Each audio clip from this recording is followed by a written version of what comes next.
السلام علیکم ورحمۃ اللہ وبرکاتہ۔ الحکمہ انٹرنیشنل کے لائیو پریزنٹیشن سیشن سے میں ہوں اسامہ افضل پسروری۔ سامعین، آج ہم بات کریں گے اسلام اور افکار مغرب کے بنیادی نظریات کے بارے میں کہ جو اس کے بنیادی نظریات ہیں ان میں سے کون کون سے ایسے نظریے ہیں جو انسان کو کفر اور مشرک بنا دیتے ہیں۔ سب سے پہلے ہے مادیت پرستی۔ مادیت پرستی کیا ہوتی ہے؟ جو انسان کے ادراک اور حواس میں آئے وہ مادہ پرستی ہے، یعنی وہ مادہ ہے، جو نہ آئے وہ غیر مادہ ہے۔ کہتے ہیں کہ جو انسان کی سوچ اور عقل اور تجربات اور مشاہدات سے چیز جو ہے وہ سامنے آئے یا اس کو دنیا تسلیم کر لے وہ مادہ ہے۔ جو انسان کے عقل اور حواس خمسہ میں نہیں آتی وہ غیر مادہ ہے۔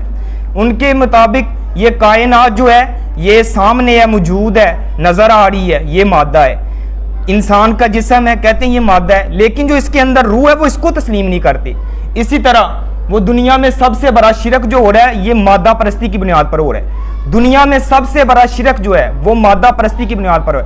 اللہ رب العالمین نے 15ویں پارے میں سورۃ الکہف کے اندر ان دو آدمیوں کا ذکر کیا ہے۔ ان میں سے ایک کو اللہ رب العالمین نے مادی وسائل سے نوازا، مال بھی دیا، دولت بھی دی۔ کہتا ہے دوسرے کو کہتا ہے انا اکثر منکا مالا واعز نفرا، میں تجھ سے مال میں بھی زیادہ ہوں، نفری میں بھی زیادہ ہوں۔ اسی کی بنا پر، ان مادی وسائل کی بنا پر کہتا ہے میں یہ گمان نہیں کرتا میں قیامت کو قائم ہوتے دیکھ نہیں رہا۔ یعنی مال اور نفری کی بنیاد پر، طاقت کی بنیاد پر اس نے جو ہے وہ اللہ رب العالمین کا انکار کر دیا اور قیامت کو جھٹلا دیا۔ اسی طرح مادی سوچ رکھنا کیسا ہے؟ جو انسان، یہ آج کا نظریہ نہیں ہے مادہ پرستی، یہ قدیم نظریہ ہے۔ اور مادی سوچ رکھنا کیسا ہے؟ جو انسان مادی سوچ رکھتا ہے وہ انسان کو یا تو کافر بناتی ہے یا مشرک بناتی ہے۔ یعنی مادی سوچ رکھنا انسان کو کافر بنا دیتی ہے یا مشرک بنا دیتی ہے۔ اس کی وضاحت ہم ایسے کرتے ہیں کہ انسان جب اللہ رب العالمین کا انکار کرے گا، اللہ کے انبیاء کا انکار کرے گا، یہ ملائکہ کا انکار کرے گا، جتنی بھی غیبیات چیزیں ہیں جب ان کا انکار کرے گا تو وہ انسان کافر اور مشرک بن جائے گا۔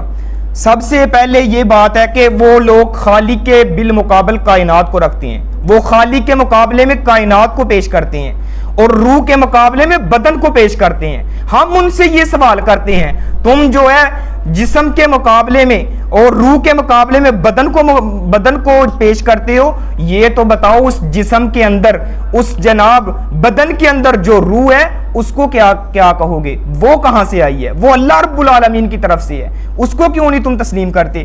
اسی طرح تیسری چیز ہے وہ آخرت کے مقابلے میں دنیا کو پیش کرتے ہیں، کہتے ہیں یہ دنیا ہی ہے، یہ جو آخرت کی جو تم تصورات پیش کرتے ہو، جو دلیلیں دیتے ہو، یہ بے بنیاد ہیں۔ ہم کہتے ہیں نہیں، یہ بے بنیاد نہیں ہے، اللہ رب العالمین نے یہ چیزیں پیدا کی ہیں، یہ ہو کے رہیں گی۔ اسی طرح بقول شاعر علامہ اقبال نے اس لیے کہا تھا کافر کی پہچان ہے کہ آفاق میں گم ہے، کافر کی یہ پہچان ہے کہ آفاق میں گم ہے اور مومن کی یہ پہچان ہے کہ آفاق ہے اس میں گم۔ یعنی اللہ رب العالمین نے یہ تمام چیزیں بنائی ہیں، اس کا تصور اس دنیا میں اگر لوگ کرتے ہیں، اگر ان کی عقل میں آتا ہے تب بھی، اگر نہیں مانتے تب بھی، اللہ رب العالمین نے یہ تمام چیزوں کا خالق ہے، اس نے ہی یہ تخلیق کی ہے۔ یہ جب انسان کا نظریہ اور عقیدہ ہوگا تب بھی انسان کامل مسلمان بنے گا۔ اگر وہ اس چیزوں سے اپنے آپ کو جناب دور دور تک اس کا تعلق نہیں ہے تو وہ انسان کافر یا مشرک بن جاتا ہے۔ اسی لیے ہم کہتے ہیں کہ تم لوگ مادہ کو پیش کرتے ہو، مادہ کو پیش کرتے ہو، بدن کو پیش کرتے ہو، جسم کو پیش کرتے ہو۔ ہم یہ مقابلہ کرتے ہیں کہ ماں کے پیٹ کے اندر جب بچہ ہوتا ہے 4 ماہ تک، 4 مہینے کے بعد جب اس کے بدن میں اللہ رب العالمین روح ڈالتے ہیں تو تم اس کا تصور کیا پیش کرو گے؟ تم اس کو کیسے مادے کے ساتھ تسلیم کرو گے؟ اس لیے اللہ رب العالمین سے دعا ہے کہ اللہ رب العالمین ہم سب کو قرآن و حدیث کا صحیح فہم عطا فرمائے۔ وآخر دعوانا ان الحمد للہ رب العالمین۔